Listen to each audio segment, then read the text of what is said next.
Hi! Today I would like to show you how you can transfer files from an Android device to HTC Desire 21 Pro 5G. Firstly, open Play Store on both devices and download an app called Send Anywhere.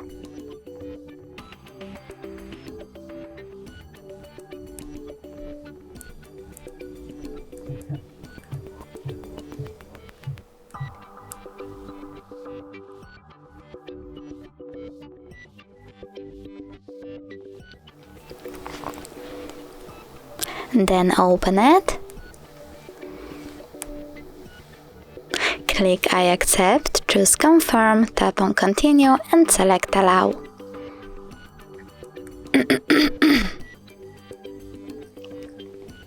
You want to go with send on an Android and receive on HTC. Then tap on all of these dots and click send to send all of your files. But it will take some time, so I will only click on this one photo. Tap send and click got it. From here there are two ways to connect. You can input this password or scan QR code. If you wish to scan the code, click on the scanning icon on HTC.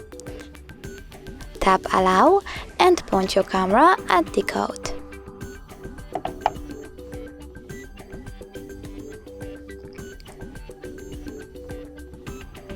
As you can see, my file was successfully transferred, but if you want to check it out for sure, you can always go into App Files, select in my case Images, and tap on Send Anywhere folder. Thanks so much for watching. If you enjoyed this video, don't forget to leave a like, comment and subscribe. Bye!